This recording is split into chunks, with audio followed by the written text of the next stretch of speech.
Bonjour à toutes et bonjour à tous. Nous sommes ravis, Carole et moi-même, d'intervenir ce jour sur une thématique qui nous tient à cœur, comment donner ou redonner confiance aux salariés, notamment lors du déconfinement qui devrait avoir lieu à partir de lundi prochain, 11 mai. Donc nous intervenons au nom de l'association INRH, qui est l'association des décideurs RH de Saintes, une association créée en début 2020 qui réunit donc des décideurs en ressources humaines et une association qui a été parrainée par les DCF de Saintes. Je suis coach professionnel et j'interviens à Saintes notamment depuis quelques années déjà. Moi, je suis office manager et j'interviens notamment en ressources humaines auprès des TPE-PME. Nous remercions, Carole et moi-même, la Chambre de commerce et d'industrie de Rochefort et Saintonge, ainsi que la Chambre de commerce et d'industrie de La Rochelle pour nous donner la parole sur cette thématique et de nous donner cet espace sur Facebook Live où vous allez pouvoir poser toutes les questions que vous souhaitez sur la thématique que nous allons aborder aujourd'hui. On a une vingtaine de minutes, donc on va essayer d'être bref, synthétique et puis le plus concret possible pour vous. Très bien. Alors, pour débuter cette thématique, Philippe, est-ce que tu pourrais nous définir ce que c'est que la confiance? Alors, la confiance en management, on l'a définie comme étant issue de deux piliers tout aussi importants l'un que l'autre. C'est-à-dire que s'il y en a un qui est moins valorisé que l'autre, bien la confiance est déséquilibrée ou n'existe pas. Le premier pilier, c'est la relation, la qualité de la relation qui existe entre les membres d'une équipe ou entre le chef d'entreprise et ses collaborateurs. Donc, c'est quel est le niveau d'ouverture, de transparence, d'authenticité, de respect dans la relation. Et puis, la qualité de la relation, elle va déterminer aussi le sentiment d'appartenance des collaborateurs de l'entreprise. Elle va déterminer aussi le niveau de cohésion de l'équipe, s'il y a une équipe plus ou moins nombreuse. Et puis, surtout, la qualité de la relation, elle va permettre de définir pour le collaborateur, finalement, qu'est-ce qui fait que sa contribution fait une différence dans l'entreprise par rapport à une autre entreprise. Donc, c'est voilà, une question de valorisation de la personne, de ce qu'elle est. Et puis, le deuxième pilier qui est important, c'est ce qu'on appelle le contrat. C'est-à-dire que quel est le contrat en tant que chef d'entreprise que je passe avec mes collaborateurs. Alors, il y a le contrat de travail, c'est certain, mais là, on parle d'autre chose. C'est-à-dire que quelles sont les valeurs que je porte et qui font partie du socle de l'entreprise. Quelle est la vision, les missions, les objectifs? Est-ce que tout ça est parfaitement clair? Est-ce que c'est compris? Est-ce que c'est accepté? Et puis, comment on est engagé mutuellement dans cette relation de travail, c'est-à-dire un engagement qui porte sur le cadre, l'organisation, les conditions de travail. En bref, deux piliers importants. Le premier, la qualité de la relation. Le deuxième, la clarté du contrat qui est passé entre le collaborateur et le chef d'entreprise. D'accord, très bien. Et là, du coup, il est question de se poser la question de savoir si on va devoir redonner confiance à nos collaborateurs pour leur retour en entreprise la semaine prochaine. Qu'est-ce qui ferait que pendant cette période de confinement, nos collaborateurs auraient perdu confiance? Alors, moi, je souhaite que les collaborateurs n'aient pas perdu confiance parce que j'ai confiance quand même Aussi. dans la plupart des chefs d'entreprise, notamment dans notre région. Et on a diffusé quand même beaucoup d'informations et je crois savoir que beaucoup d'entre eux ont essayé de les suivre. Et notamment, si on repart sur ces deux piliers-là, c'est comment je fais pendant cette période de confinement où mes collaborateurs souvent sont dispersés entre ceux qui sont en chômage partiel, ceux qui sont en télétravail, ceux qui sont sur le site, ceux qui font à la fois chômage partiel, télétravail et sur le site, parce qu'il y en a aussi. Et donc, si mon équipe est plus ou moins nombreuse et que j'ai ces trois catégories, entre guillemets, de collaborateurs, comment je fais pour maintenir une cohésion d'équipe? Comment je fais pour maintenir un sentiment d'appartenance à l'entreprise, sachant que ça se trouve, pendant 2 mois, je ne les ai peut-être pas vus. Alors, généralement, ce qu'on a recommandé, ce qu'on fait beaucoup chez l'entreprise, c'est qu'ils ont créé sur les réseaux sociaux, WhatsApp, Telegram, des groupes virtuels où les membres de l'équipe pouvaient échanger, s'interpeller, et donc maintenir un lien. Et puis, le chef d'entreprise appelle régulièrement ses salariés pour savoir comment ils vont, leur donner des nouvelles. Alors ça, certains l'ont fait au début, et puis très vite, ils ont été pris par la gestion des priorités, et puis ils ont oublié. Mais les choses se sont un peu étiolées parfois, oui. Voilà, et les choses se sont un peu étiolées, et les salariés se sont retrouvés un peu tout seuls en disant, mais qu'est-ce que je fais, comment je le fais, il est où mon patron, et finalement l'entreprise, comment il va. Voilà. Donc effectivement, la confiance peut être perdue à un moment donné parce que manque de clarté, manque de visibilité, manque de relations, manque de proximité. Et donc, on se retrouve dans une situation où on va devoir redonner effectivement confiance aux salariés et leur montrer qu'on ne les a pas oubliés. Oui, c'est important. Et justement, pour redonner confiance, quelle piste on pourrait donner justement à tous ceux qui nous écoutent? Alors, si on reprend ces deux piliers-là sur la qualité de la relation et le cadre de travail, le contrat qui nous lie, je pense notamment sur le contrat, il y a une partie, Carole, qui est quelque chose que tu connais bien, c'est comment je vais m'assurer que l'organisation, les conditions de travail seront acceptables et acceptées par les collaborateurs lorsqu'ils vont revenir dans l'entreprise. Oui, effectivement, c'est important de vérifier tout ça. Il est justement important pour les entreprises de faire savoir à ses collaborateurs les dispositifs qui vont être mis en place pour respecter tout ce qui est gestes barrières, distanciation entre les postes, quand ce n'est pas possible, la mise en place de EPI, comment je circule dans l'entreprise, est-ce qu'il est question de... On va certainement pas pouvoir tous revenir ensemble en même temps dans l'entreprise. Et voilà, tout un tas de choses à mettre en place. Et il va être important pour les managers de communiquer justement sur tous ces aspects-là auprès de ses collaborateurs pour que chacun puisse se sentir en sécurité physique, je dirais, pour retourner dans l'entreprise, pouvoir échanger de nouveau avec ses collègues et puis que chacun soit OK finalement avec ces nouvelles règles. Parce que c'est important que le chef d'entreprise puisse les exprimer.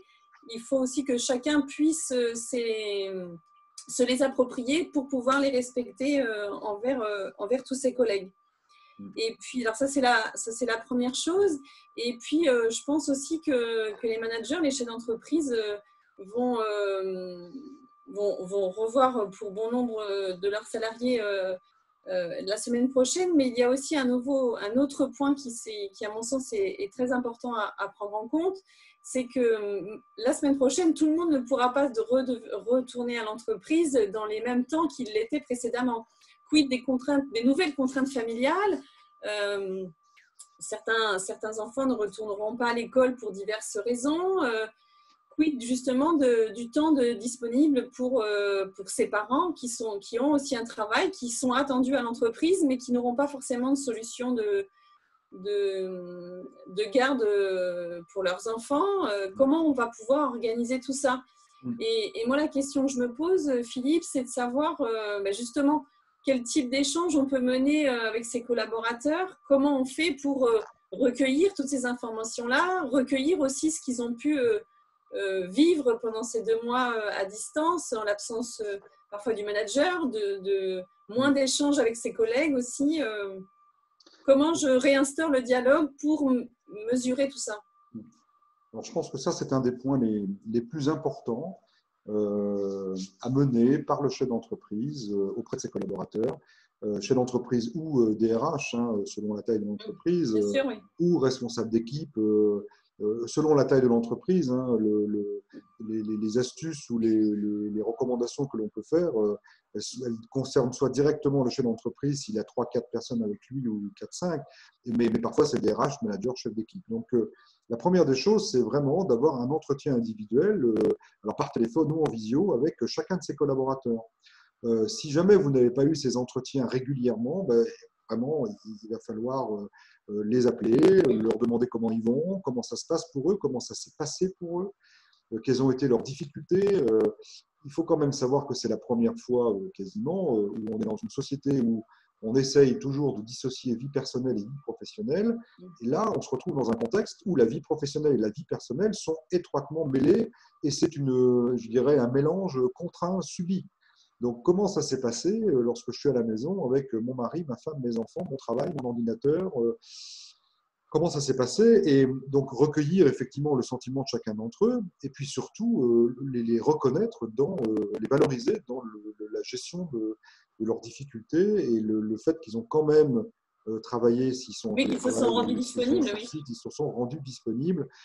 Quand ils ont été sur site, ça n'a pas été simple si les enfants sont à la maison. Donc déjà, c'est vraiment leur envoyer des signes comme quoi vous reconnaissez la qualité de ce qu'ils ont pu faire, vous reconnaissez l'expérience qui est la leur et les difficultés qui sont les leurs, et puis vous reconnaissez la qualité du travail qu'ils ont quand même fourni pendant ce temps-là. Et en même temps, c'est important de recueillir à ce moment-là dans quelles conditions ils sont prêts à retourner au travail. Si certains d'entre eux ont des appréhensions sanitaires, comment je vais les rassurer? Eh bien, justement, comme disait Carole, en leur expliquant tout ce que je mets en œuvre. Si à ce moment-là, en tant que chef d'entreprise, manager, chef d'équipe, je suis extrêmement flou, où je manque de précision, où je dis ben, on verra bien ça quand vous serez dans l'entreprise, on verra ça ensemble comment on fera, là, ce n'est pas de nature à donner confiance à vos salariés. Donc, il faut leur Oui, ce montrer, que c'est j'entends là. important. Voilà. Pardon, Carole. Oui, ce que j'entends dans ce que tu dis, Philippe, là, c'est qu'il est vraiment important de préparer le retour de ses collaborateurs. Donc, effectivement, il est question du déconfinement à partir de la semaine prochaine, mais peut-être qu'il vaut le coup de les préserver, le temps de se préparer en tant que manager sur toutes les questions qu'ils pourraient nous poser et vraiment être clair dans notre discours, où en est l'entreprise, là où on va et tout ce qu'on met Exactement. en place. Exactement. Et je pense que ça, c'est le deuxième point au moment de l'entretien. C'est on va parler du collaborateur, de ce qu'il a vécu et de ce qu'il a réalisé, et on va reconnaître ce travail. Mais en même temps, il faut que le chef d'entreprise ou le manager ou le chef d'équipe ou le DRH dise ben, voilà ce qui a été fait pendant ces 2 mois. Voilà comment aujourd'hui on essaie de sauvegarder l'entreprise. Voilà quelle est ma visibilité. Voilà quels sont nos objectifs. Voilà quelle va être votre contribution. Et je vous emmène avec moi dans un nouveau contrat. On va formaliser un nouveau contrat avec des nouvelles missions, des nouveaux objectifs et voir même si on peut co-construire ensemble ces nouvelles méthodes de travail. En tous les cas, Oui, ce nouveau cadre, oui. ce nouveau cadre, ce sera important. Euh, Effectivement, il y a un point qui me paraît aussi important lorsque l'on va arriver en déconfinement et qui sera de nature à redonner confiance aux salariés, c'est surtout de faire un point sur qu'est-ce qui, dans l'organisation aujourd'hui, peut changer en sortie de confinement. Il s'est passé 2 mois où beaucoup ont été en visio, au téléphone, n'ont pas pu se déplacer, se sont débrouillés autrement. Il y a sans doute plein de choses positives à Oui, prendre, des opportunités à retirer il y a de cette... certainement. Voilà. Oui, il y a effectivement certainement beaucoup de choses à retenir de cette expérience des 2 mois, ce qui a pu convenir à chacun, pouvoir exprimer ce qui ne nous a pas convenu également, mais effectivement tirer profit de tous ces enseignements. On a été contraint de moins se déplacer, mais effectivement, on peut imaginer que pendant que le collaborateur ne se déplace pas, il peut être effectivement sur son poste de travail à domicile. Il va falloir certainement voilà, réimaginer peut-être un peu voilà, le cadre de travail et peut-être plus avoir besoin, la nécessité d'être sur le lieu, le siège de l'entreprise finalement. Mais en tout état de cause, il est important de consulter les collaborateurs sur ce qu'ils ont envie de faire différemment demain. Et ça, c'est à l'occasion soit d'une journée collective le jour où ce sera possible, ou tout simplement de les interroger individuellement et de leur restituer une synthèse sur leurs idées, leurs recommandations, comment ils tirent le fruit de cette expérience-là. Pourquoi c'est important? Parce que autant vous, chef d'entreprise, DRH, manager, vous avez vécu ces 2 mois de manière assez difficile et vous allez en faire part à vos salariés, autant vos salariés, ils ont aussi vécu de manière très difficile ces 2 mois, ou en tous les cas de manière contrainte, et c'est important qu'ils puissent vous en donner les enseignements, et que vos enseignements et les leurs puissent, à un moment donné, donner naissance peut-être à un nouveau cadre de travail, des nouvelles méthodes de travail, une nouvelle organisation, et que chacun puisse constater qu'il a contribué à votre entreprise de demain, en tous les cas. Et là, ce sera de nature à reconnaître la maturité professionnelle de vos collaborateurs issus de cette période difficile. Très bien. Je crois qu'on arrive au temps qui nous a été accordé, Philippe. Je te propose qu'on réalise une petite conclusion. Si on devait résumer en quelques points notre échange, on retiendrait quoi? Ben, je pense il y a différents points, il y a 6 ou 7 points qu'il est important de retenir. Le premier, c'est s'assurer, ou en tous les cas, réaliser un entretien individuel avec chacun de ses collaborateurs. Ça, c'est important, alors soit au niveau des RH, managers, chefs d'équipe, mais un entretien individuel où on va faire le point à aujourd'hui, avant le confinement, de là où on en est, de là où on est la personne, son travail, ses objectifs, son contexte. Donc ça, c'est le premier point, l'entretien individuel. Ça, on n'y coupe pas. Le deuxième Indispensable. point qui me paraît important, c'est d'envoyer des signes de reconnaissance à vos salariés. Leur dire que voilà, vous êtes content de la manière dont ils ont travaillé pour vous pendant ces 2 mois-là, si jamais ils ont été en télétravail. Leur dire que vous êtes content de reprendre le travail avec eux. C'est-à-dire que ce sont des personnes que vous appréciez. Voilà, vous appréciez les personnes, donc c'est important pour vous de leur dire voilà, je suis content que tu reviennes dans l'entreprise, je suis content de reprendre le travail avec toi. Et je suis content parce qu'on va de nouveau pouvoir travailler ensemble. Ça, c'est le deuxième point. Envoyer des signes de reconnaissance comme quoi vous attendez le retour de vos salariés. Il y a un troisième point, Carole, je crois, sur Oui, alors le troisième point indispensable également, c'est voilà, justement mettre en place toutes les nouvelles règles de vie ensemble dans l'entreprise, la circulation, le nettoyage des zones communes, comment on partage la pause café autour de la machine. Voilà, c'est vraiment être clair pour ses collaborateurs sur les moyens mis en place pour l'accueillir et pour le préserver de sa santé physique. Et puis également prendre en compte, alors le quatrième point serait, pardon, de prendre en compte le nouveau contexte. En fait, dans quelle mesure mon collaborateur, à quel rythme je vais pouvoir le retrouver dans l'entreprise avec les nouvelles contraintes personnelles. Alors, le cinquième point, c'est vraiment le partage de la visibilité que vous avez sur l'avenir de l'entreprise. Où est-ce que vous en êtes aujourd'hui? Quelles sont vos perspectives? Comment vous envisagez la contribution de chacun dans cette perspective-là? Et donc, je pense que la clarté et la visibilité, le sens que vous allez donner, c'est extrêmement important. Il n'y a rien de pire qu'un salarié qui rentre dans son entreprise le 11 mai où il ne pourra pas voir son manager ou son chef d'entreprise, il ne pourra pas partager, il ne pourra pas exprimer toute l'expérience qu'il a pu vivre. Je pense que le sixième point, hein, je crois qu'on en est au sixième ou au cinquième? Voilà. Le sixième point, c'est d'organiser un retour sur expérience. Ça, c'est important. On peut prendre des exemples très rapides, mais le télétravail, certaines entreprises étaient contre. Maintenant, elles se rendent compte que finalement, c'est pas si mal. Qu'est-ce qu'on en fait demain? Est-ce qu'on revient à ce qui s'est passé il y a 2 mois, c'est-à-dire 0 télétravail, ou est-ce qu'on essaie de le mettre en place et comment et pour qui et dans quelles conditions? Les déplacements que l'on faisait pour n'importe quelle raison il y a 2 mois, est-ce qu'on continue à faire ça quand on va rentrer ou est-ce qu'on va s'organiser différemment et avoir un peu plus recours à la visio? Les réunions qu'on faisait une demi-journée tous les 15 jours, est-ce que là, on en a fait 2 fois 1 heure par semaine? Est-ce que si on continue sur ce rythme-là, est-ce que c'est pas plus mal? Est-ce que ça nous a pas apporté plus de performance? Voilà, donc faire le bilan de tout ce qui a changé pour qu'à un moment donné, on puisse bâtir une nouvelle organisation ensemble. Et c'est là aussi on va, je pense, permettre aux uns et aux autres de retrouver la confiance. Et puis enfin, le dernier point, qui est un peu la synthèse de tout ça, c'est comment ont évolué vos collaborateurs. Reconnaître l'évolution de leur maturité professionnelle. Est-ce qu'ils ont gagné en autonomie? Est-ce qu'ils ont gagné en utilisation des outils digitaux? Est-ce qu'aujourd'hui, ils sont capables d'organiser, de planifier, de se servir d'un agenda alors qu'il y a 2 mois, ils étaient incapables d'aller sur l'ordinateur? Voilà. Reconnaître cette maturité et qu'est-ce que vous en faites demain et leur dire, voilà, demain, une fois qu'ils ont acquis ces nouvelles compétences, on fait quoi? Comment ça s'intègre dans leur nouveau poste?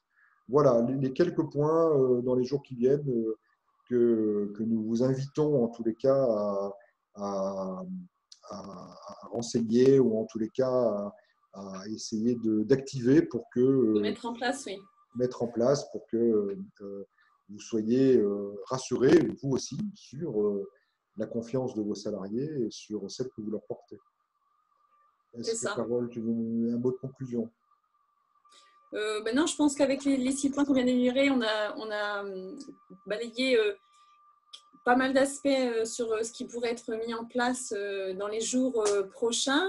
J'inviterai aussi tous ceux qui nous écoutent à ne pas hésiter à nous poser des questions là tout de suite après ou dans les jours prochains. C'est avec plaisir qu'on vous répondra, que le Club INRH répondra à toutes vos questions. Et puis, j'aurais envie de remercier à nouveau la CCI de La Rochelle et la CCI de Rochefort et de Saintonge pour nous avoir accordé ce temps pour nous exprimer sur une thématique fort intéressante pour les prochains jours. Nous espérons que cette prise de parole vous a été utile. Et en tous les cas, nous vous souhaitons un excellent déconfinement, ou en tous les cas, le meilleur possible pour vous et pour vos salariés. Merci à vous et surtout, n'hésitez pas à poser des questions juste en dessous là. Voilà. Merci à vous. Merci à tous. À bientôt, Philippe. À bientôt, Carole.